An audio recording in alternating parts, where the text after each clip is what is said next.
Après le passage des missions de contrôle de l'État et du bureau du vérificateur général dans certaines collectivités du pays, le constat est amer et alarmant.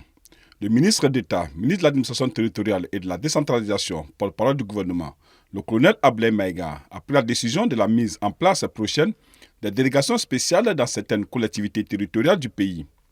Cette mesure va toucher les mairies qui sont incriminées dans les rapports du VÉGAL et aussi en lien avec le nouveau découpage territorial, assorti des nouvelles régions. La prolongation du mandat de certains conseillers municipaux, du SEC, du district de Bamako et des régions sera bientôt écoutée.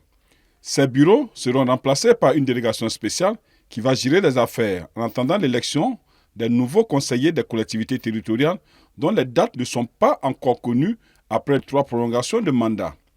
Les collectivités territoriales concernées sont celles dans lesquelles des irrégularités, des dysfonctionnements et des insuffisances dans la gestion administrative, financière et comptable ont été constatés à la suite des missions de contrôle et de suivi. Selon une source à la Direction générale des collectivités territoriales, ces changements vont toucher les maires et conseillers municipaux de Bamako, notamment la commune 2, 6 ainsi que la mairie du district. La commune urbaine de Kaye, Ségou, Mopti, San, Bougouni, Kenyeba, Niro du Sahel, Gao, Kita, ainsi que certaines assemblées locales et régionales de ces localités. Beaucoup de communes rurales sont aussi visées, entre autres Sadiola, Pelengana, Kalabankoro, Baguineda. Le parti Convergence pour le développement du Mali, CODEM, a émis un communiqué daté du vendredi 27 octobre 2023 exprimant ses préoccupations concernant la récente décision du gouvernement de mettre en place des délégations spéciales dans certaines collectivités territoriales du pays.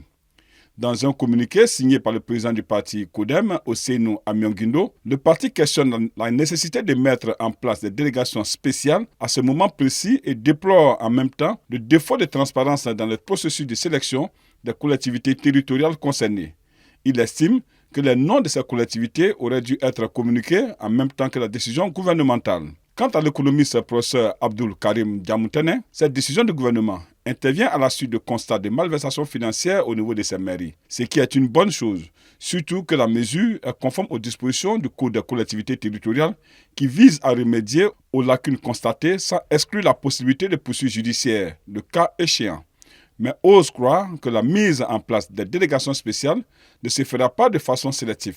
Surtout que beaucoup de maires sont déjà dans le viseur de la justice malienne. Pour rappel, une délégation spéciale est une forme de gouvernance temporaire mise en place dans une municipalité ou une collectivité locale lorsque les organes normaux de gouvernance tels que le conseil municipal ne sont pas en mesure de fonctionner normalement.